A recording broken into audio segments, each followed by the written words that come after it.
Hello and welcome to the latest episode of Damien's Midweek Markets, the show where I talk about what is driving investment markets right now and what to look out for in the week ahead.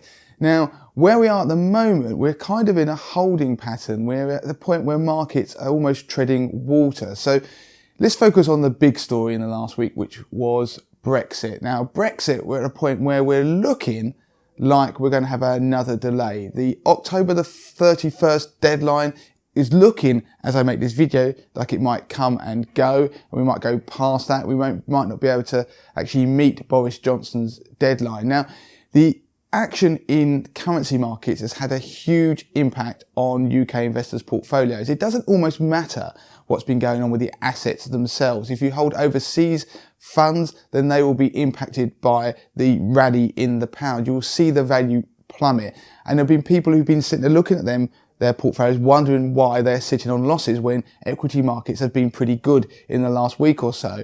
Now, if you look at markets more widely, the S&P 500 is again kind of treading water from last week when I made the last video at 3,000.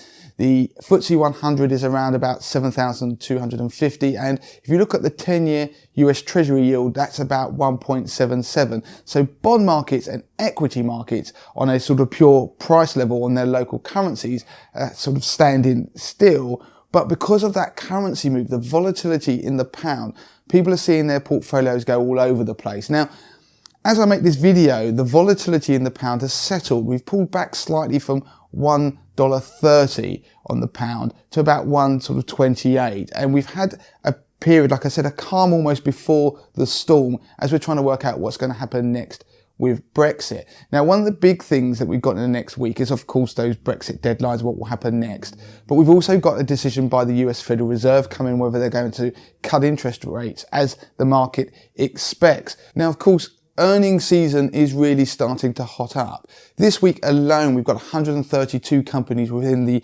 S&P 500 releasing their earnings updates. And we've got some quite key companies releasing their numbers. So we've already had the likes of McDonald's release their figures. And now McDonald's is a bit of a bellwether for the US consumer. And they actually missed expectations from analysts. And we had UPS, the logistics company, they also missed analysts' expectations. So it started to paint a slightly dreary picture about potentially where the US economy is heading. Now, today we've got Boeing and Caterpillar announcing their results. And now these are two companies that have been impacted by the US-China trade war. And in particular, their results will give an indication about the potential impact that the trade war is going to have or has been having on the US economy. And of course, later on today, we've also got Microsoft, one of the tech giants, releasing their results. So the tech companies, some people have been touting that they're going to struggle this earnings season. So tech companies have largely led the rally over the last few years in US equities. So we would want to see them performing well out of this earnings season if the bull market is going to regain its legs and push further forward to potentially new all-time highs. And next week, we've also got Apple and we've also got Facebook releasing their earnings. And as the adage often goes, so goes Apple, so goes the stock market. So a lot is in play when the tech earnings come out in the next week. And of course, as I've already mentioned, that leads us all very nicely into the end of the month where we have the US Federal Reserve interest rate decision.